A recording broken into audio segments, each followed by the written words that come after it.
Morning everyone. ये हमारा table tag का सेकंड लेक्चर है। इसमें हम टेबल टैग के कुछ जो हमारी एडवांस चीज़ें हैं, कुछ एक्स्ट्रा चीज़ें हैं, उनको हम सीखेंगे। और ये हमारा वेब डेवलपमेंट सीरीज का HTML क्लास का लेक्चर नंबर 11 है, वीडियो नंबर 11 है। चलिए शुरू करते हैं। तो हमने लास्ट क्लास में सीखा था कि टेबल किस तरह से बनाई जाती है, उसमें कितने उसके सेक्शंस होते हैं, और TH, TD और TR का किस तरह से हम उसमें यूज़ करते हैं। थोड़ा सा इसको समझें और आगे बढ़ते हैं। लाइक हमारे पास एक टेबल है, टेबल हमने लिया, देन हमारे पास एक TR है। ओके, TR में मैंने TH लिया और TH में मैंने लिख दिया यहाँ पर नेम। ठीक है, ओके, नेम लिखा। देन एक और TH मैंने लिया यहाँ पर कॉन्टैक्ट। ओके, एक और TH मैंने लिया जॉब। ठीक है, इसके अलावा मैंने एक और TH यहाँ पर ले लिया और यहाँ पर लिख दी सैलरी। ठीक है, मैंने सेव किया। देखिए कुछ इस तरह से आपको ये 4 कॉलम यहाँ पे दिखेंगे। ठीक है, बॉर्डर्स के लिए यहाँ पर अभी हम यूज कर सकते हैं बॉर्डर 1 पिक्सल्स, या फिर आप जैसे भी लिखना चाहें। बॉर्डर एक एट्रीब्यूट है।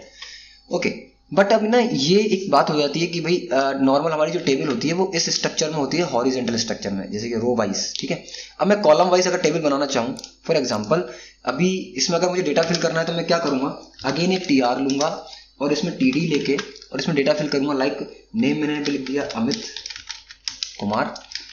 ओके, और कॉन्टैक्ट नंबर मैंने लिख दिया एक, कोई भी एक नंबर लिख देते हैं हम लोग यहाँ पर। अगेन एक TD लेंगे, एक नंबर डाला मैंने। नेक्स्ट TD, जॉब के लिए हम लिख देते हैं यहाँ पर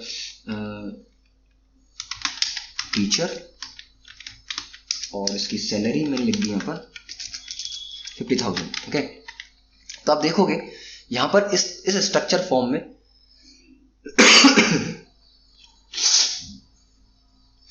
तो यहाँ पर आप देखोगे इस फॉर्मेट में 2 TR हैं, पहली हेडिंग, दूसरा डेटा। इस तरह से आप एक एक कैंडिडेट का डेटा यहाँ पे फिल कर सकते हो। बट मैं ये चाहता हूँ कि जो नेम है ना, ये नेम कॉलम वाइज ना आकर रो वाइज आए। इससे नाम, फिर उसके नीचे कॉन्टैक्ट, फिर जॉब, फिर सैलरी। इस तरह से अगर मैं करना चाहूँ तो कैसे करूँगा? तो इसके लिए ना बड़ा सिंपल है, करना तो कुछ नहीं है बट एक ट्रिक समझनी है आपको। तो इसके लिए हम क्या करते हैं, एक बार इसको फिर से मैं हटा देता हूँ और एक बार टेबल हम ले लेते हैं। यहाँ पे टेबल के अंदर फर्स्ट TR बनाया मैंने। अब TR में देखिए सबसे पहले मुझे एक TH चाहिए। ओके, TH समझिएगा, TH मैंने लिया और TH मुझे चाहिए स्टूडेंट नेम का। ठीक है, मैंने सेव किया, रिफ्रेश किया, देखिए TH स्टूडेंट नेम। अब मुझे इसी के आगे इसका नाम लिखना है, तो TD मैंने ले लिया यहाँ पर और मैंने यहाँ पर लिख दिया अमित कुमार। ओके, देखिए इस तरह से। अब मैं चाहूं तो इसको क्या दे सकता हूं, बॉर्डर दे सकता हूं। ओके, देखिए सिंपल। बट अभी मैं बॉर्डर इस पे हटा रहा हूं ना, थोड़ा सा आपको ठीक लगे। बॉर्डर हटा दिया। उसके बाद अगेन देखिए यहाँ एक रो हो चुकी है। अब नेक्स्ट रो क्या है मेरे पास? नेक्स्ट रो मेरे पास है TR। अगेन मैंने लिया फिर TH और यहां लिखा मैंने कॉन्टैक्ट। ठीक है, अब कॉन्टैक्ट में अब मुझे कॉन्टैक्ट लिखना है इसके साथ साथ, तो TD में कॉन्टैक्ट डाल दिया मैंने इसका। ठीक है, इस तरह से मैंने इसका कॉन्टैक्ट नंबर डाल दिया। अगेन इसको सेव किया मैंने, रिफ्रेश किया, तो आप देखोगे स्टूडेंट नेम, कॉन्टैक्ट, ये इस तरह से आपका डेटा रो वाइज सेट हो रहा है ना। तो जो आपके हेडिंग्स थी वो कैसे हो गई, अब रो वाइज हो गई कॉलम वाइज की जगह। तो आप रो वाइज भी अपनी टेबल बना सकते हो, कॉलम वाइज भी अपनी टेबल बना सकते हो। बट यहीं तक बात समझ कंप्लीट नहीं होती है। अब मान लो कि कॉन्टैक्ट नंबर 2 है उसके अलग अलग, तो अब कैसे ऐड करोगे? ठीक है, मान लेते हैं एक और मैंने यहाँ पर TR लिया और TR में मैंने यहाँ पर लिख दिया अभी TH, और यहाँ पर मैं लिख देता हूँ जॉब। ठीक है, जॉब लिखा मैंने और मैंने लिखा यहाँ पर TD, टीचर। ठीक है, अब देखिए ये 3 रो आपको सेव एंड रिफ्रेश। ठीक है, ये 3 रोल आपको दिख रहे हैं यहाँ पर। बट अब मैं चाहता हूं इसमें एक बार बॉर्डर भी दे देते हैं। देखिए अब मैं चाहता हूं कि इसका जो कॉन्टैक्ट है ना, कॉन्टैक्ट में एक नंबर और है, बट अभी यहाँ तो एक ही शो हो रहा है। अगर आप कहोगे तो आप बोलोगे कॉमा लगा के और लिख दें, पर मैं चाहता हूं कि कॉन्टैक्ट की जगह 2 रो आ जाएं और यहाँ पर हर एक रो में अलग अलग कॉन्टैक्ट नंबर हम लिख सके, दैट इज कॉल स्पैन और रो स्पैन। जो मैं फीचर आपको समझाना चाह रहा हूं वो आपका क्या है, कॉल स्पैन और रो स्पैन। ठीक है, तो कॉल स्पैन और रो स्पैन को समझने के लिए इस आउटपुट को भी मैं कमेंट कर रहा हूं, और इस आउटपुट में आने से पहले मैं एक नया टेबल आपको बना के दिखाना चाहता हूं, वो समझिएगा टेबल। और मैंने यहां पर लिया tr और मैंने लिया th में मैंने लिखा फुल नेम। ओके, पहला जो कॉलम मेरा बनेगा फुल नेम का बनेगा, और दूसरा जो कॉलम बनेगा वो मेरा बनेगा सैलरी। ओके, नेक्स्ट मैंने td लिया यहां पर, और यहां पर लिख दिया, देखिए tr, एक और मैंने tr लिया और यहां पर लिया एक td, और फुल नेम में लिख दिया अमित कुमार। ओके, और मुझे सैलरी इसकी लिखनी है तो मैंने td लिया 50,000 मैंने कर। देखिए ये सिंपल आपको डेटा दिख रहा है। ओके, और मैं इसको एक बार बॉर्डर भी दे रहा हूं अभी। बट अब मैं क्या चाहता था कि फुल नेम तो एक ही कॉलम हो, बट अमित अलग हो जाए, कुमार अलग हो जाए, तो ये दो अलग अलग सेपरेट कॉलम्स में होने चाहिए। तो देखोगे, अगर नोटिस करोगे आप, तो आपकी टेबल में मैक्सिमम कॉलम कितने होने चाहिए? फिर कॉलम अभी 2 हैं, अगर अमित को अलग कॉलम में रखना है, कुमार को अलग रखना है, तो कितने हो जाएंगे? 3। तो 3 का मतलब नीचे 3 होंगे, ऊपर 2 ही रह जाएंगे, लेकिन ऊपर के जो 2 कॉलम है वो नीचे के 2 कॉलम के बराबर होने चाहिए। तो मैं इस प्रोसेस में फुल नेम को यानी th को कहूंगा कॉल स्पैन। क्या कहूंगा? Call span. कितने कॉलम स्पैन करने हैं इसको? 2 कॉलम स्पैन करने हैं। तो अब देखिए यहां पर आपने नोटिस किया ऊपर के 2 कॉलम स्पैन हो गए, ठीक है, और तीसरा कॉलम हो गया सैलरी। तो ऊपर 3 कॉलम है बट नीचे भी 2 ही कॉलम है।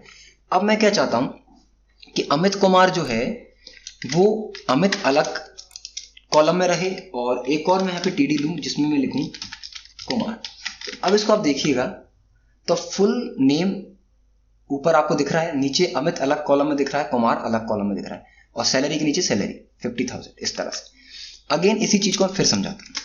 मैंने एक और टेबल हेडिंग बनाई जिसमें मैंने लिखा लोकेशन। अब लोकेशन ना 3 कॉलम्स के बराबर होगी, जिसमें आपका स्टेट होगा और आपका डिस्ट्रिक्ट होगा और आपका स्ट्रीट एड्रेस होगा।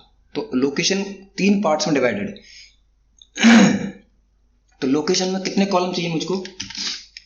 कॉल स्पैन 3 कर दिया मैंने इसको। देखिए अब यहाँ पे देखिएगा, आप लोकेशन 3 कॉलम के बराबर में जगह लेगा। कैसे लेगा ये देखिए। अब जब मैं यहां पर कॉलम बनाने बैठूंगा तो td, अब td में लोकेशन पहला, फॉर एग्जांपल स्टेट हम लेते हैं दिल्ली, दूसरा td में लेता हूं और मैं यहाँ पे लिखता हूं जयपुर, सॉरी इसको दिल्ली की जगह मैं कर देता हूं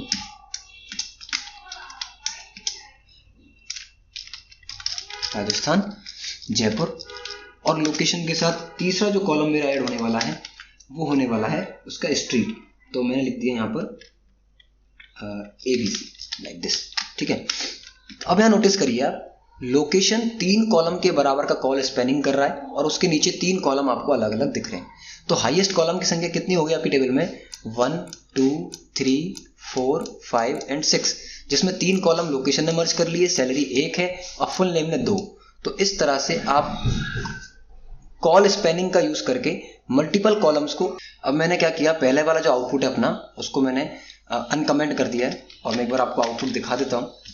देखिए यहां पर क्या हो रहा है, कॉन्टैक्ट सेकंड रो में है और उसके आगे उसका नंबर रखा है। अब मैं क्या चाहता हूं, कॉन्टैक्ट ना नीचे के 2 रो के बराबर का मर्ज हो जाए और फिर यहां पर 2 कॉलम इसको एक्स्ट्रा मिल जाए, 1 कॉलम एक्स्ट्रा मिल जाए। तो इस तरह से अब क्या करना है, मुझे रो मर्ज करनी, यानी कि कॉन्टैक्ट और कॉन्टैक्ट के नीचे 1 कॉलम ऐड होना चाहिए, वो मर्ज होना चाहिए। तो पहला कॉलम जो ये हमारा है इसको हम रो स्पैन करेंगे। तो यहां पर कहां है कॉन्टैक्ट, ये वाला है, आप देखिए नोटिस करिए कॉन्टैक्ट। इसको मैं क्या चाहता हूं, कॉल स्पैन करूंगा तो हॉरिजेंटली मर्ज करेगा, रो स्पैन करूंगा तो वर्टिकल मर्ज करेगा। तो मैंने इसको दिया रो स्पैन, कितना करना है इसको, 2 करना है, 2 कॉलम्स के बराबर का रो स्पैन करना है। तो देखिए टीएच में जो पहला टीएच है इसको रो स्पैन करेगा। देखिए बट आप बोलोगे भी आगे चला गया, बिल्कुल जाएगा क्योंकि भी उसने नीचे वाली रो की जगह ले ली ना, तो आगे चला गया। बट अब मैं क्या चाहता हूं, ये जो नंबर वाला कॉलम है इसके बाद यहां पर एक और रो आनी चाहिए जिसमें 1 कॉलम आएगा, ठीक है, तो अब मैं क्या करूंगा, यहाँ पर एक नई रो लूंगा tr, और यहाँ पर अब देखो इस रो में भी 2 कॉलम होनी चाहिए, बट एक कॉलम तो उसने मर्ज कर लिया। अब दूसरे कॉलम में क्या आएगा, कॉन्टैक्ट नंबर, लाइक मैंने यहाँ पे कॉन्टैक्ट नंबर डाल दिया। तो अब नोटिस करिएगा यहाँ एक कॉलम जनरेट हो जाएगा, और ये जो रो है ये वाली, ये इस पूरे सिस्टम के यानी कि इस पूरी रो के नीचे चली जाएगी। देखिए ये वाला कॉलम 2 रो का मर्ज हो गया, दैट इज रो स्पैन, और कई सारे कॉलम्स को मर्ज करना, that is col span. Horizontally merge करने के लिए आपको कॉल स्पैन यूज करना है, वर्टिकल मर्ज करने के लिए आपको रो स्पैन का यूज करना है। हालांकि आने वाले सिनेरियोज में बहुत सारी एडवांस चीजें आप लोग सीखोगे जहां पर इन चीजों की इतनी खास जरूरत तो नहीं पड़ेगी, बट एज ए बिगिनर और अगर आप HTML पढ़ रहे हो तो आपको एटलीस्ट ये पता होना चाहिए व्हाट इज टेबल, और टेबल के अंदर रो स्पैन क्या है और कॉल स्पैन क्या है। और क्योंकि बाकी इसकी जो डिजाइनिंग है और जो सारी चीजें इसके एडवांस चीजें हैं वो हम लोग CSS में इसके में आगे पढ़ेंगे। ठीक है, CSS है, जावास्क्रिप्ट है, तो वहां इनका एक ब्रॉड यूज आपको दिखने वाला है। तो बने रहिए नेक्स्ट वीडियो तक के लिए। Till then keep learning, thank you.